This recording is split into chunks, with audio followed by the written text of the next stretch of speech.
Howdy y'all, my name's Captain Samboy and today we're talking about Deltarune 2 and predicting the future of Deltarune 3. Deltarune 2 only came out a couple days ago, and yet it has provided us so much more content than we could have ever anticipated, particularly with the secret bosses. Secret bosses are a staple in the Undertale and Deltarune games. Toby Fox absolutely loves adding them for players to find and challenge, and usually these bosses have a mini sub-narrative that tell us more about the world or player than we realise. With the release of Chapter 2, we get another secret boss which I will mention soon to avoid spoiling people about it, and I believe that there is not only a pattern with which the bosses are being introduced, but I also believe that I can predict the next secret boss for Deltarune Chapter 3. This is your spoiler warning. If you haven't played Deltarune or Undertale, click off the video now, but if you have, I hope you enjoy it. Let's get right into it.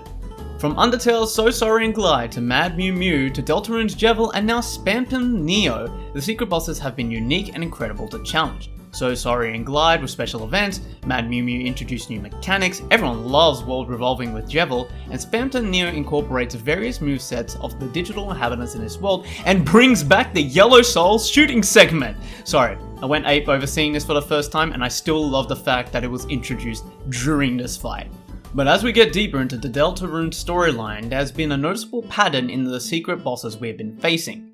I believe that the secret bosses are based on the genocide bosses from Undertale. Allow me to explain. Firstly, let's talk about Deltarune's development, and let's clear one thing up. Deltarune is the original game, not the side game or the secondary game to Undertale. Deltarune was being developed first, but Toby Fox had ideas to make Undertale, developed the demo, and put it up on Kickstarter to see if people like it. And with its own overwhelming success, Toby changed his direction into developing Undertale full time. Now this next part is speculation, but I believe that in development, Toby already knew the bosses he would be making for Deltarune, particularly the secret bosses, and when he was developing Undertale, he adopted similar traits for the genocide bosses from the unique bosses in Deltarune as a test. What better way to get feedback than people playing similarly designed bosses? This would mean that the bosses from the Genocide run possess similar qualities to the bosses we have already seen in Deltarune. How can we tell this? Well, let's start with Jevil. Jevil is a fun-loving clown who does whatever he likes. He is a free spirit who enjoyed making people laugh as the court jester.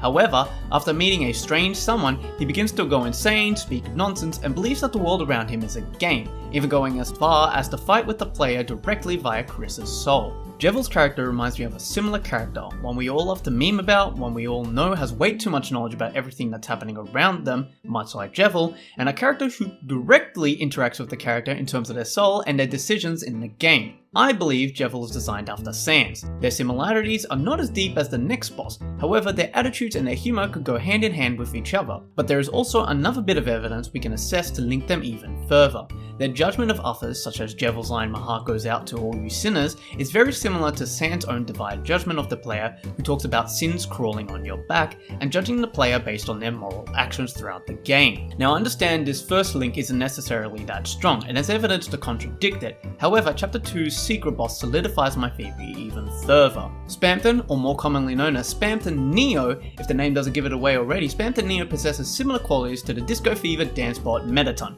and their transformation into Mettaton Neo in the Genocide run.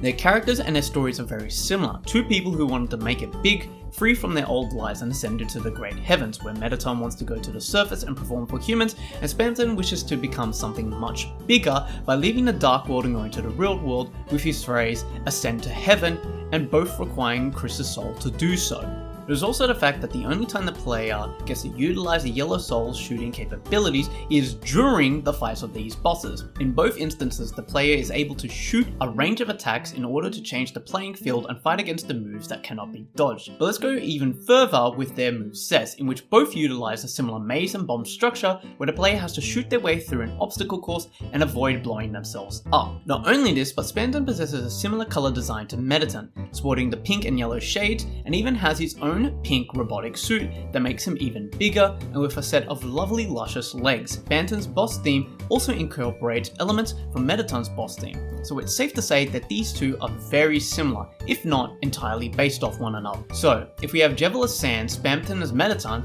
then who could possibly be our next secret boss in Deltarune 3? If we look at the list of bosses in the Genocide run, we have Undyne, Papyrus, and Toriel as the main bosses we actually fight in the game.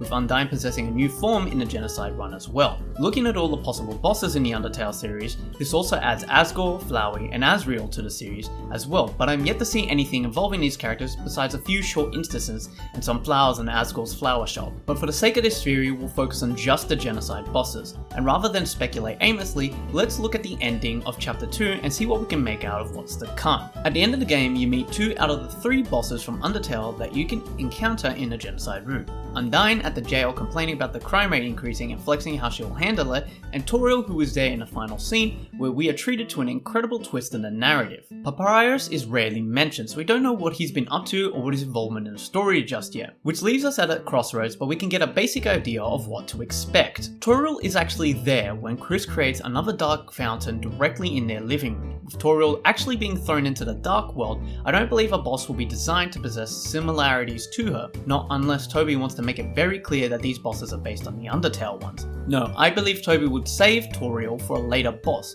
For a point in the story, we're introducing a mother character that wants to protect her children, which could act as a plot point to convince Chris into doing some good, since all the secret bosses in the story thus far have had some form of impact on Chris. With Jevil talking about the world being a game and letting us have fun, Spamton's desire to break free from the strings that control him and send to heaven, Toriel's alter ego most likely will be saved for a later chapter. That leaves Undyne and Papyrus, and with no introduction of Papyrus and what he has been doing and what his character is like in the new game, I believe we can hedge our bets on an Undyne clone. Specifically because towards the end of the game, Toriel calls on the phone for the police to come to their place as Toriel saw someone outside the house that slashed their tires.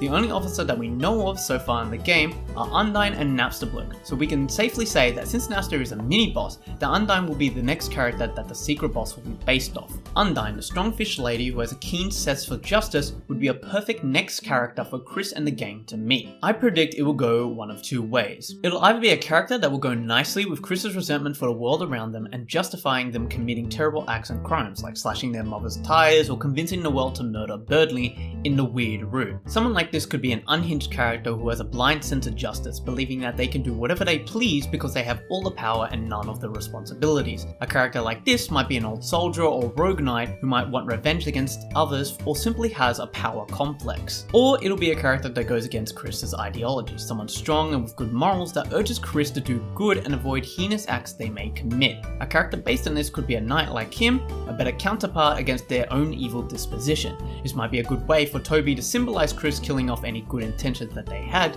particularly as the Genocide route is fleshed out even further in the future. No matter what the outcome, with the introduction of a character similar to Undyne, what it will also mean is that we get to see the green soul in action.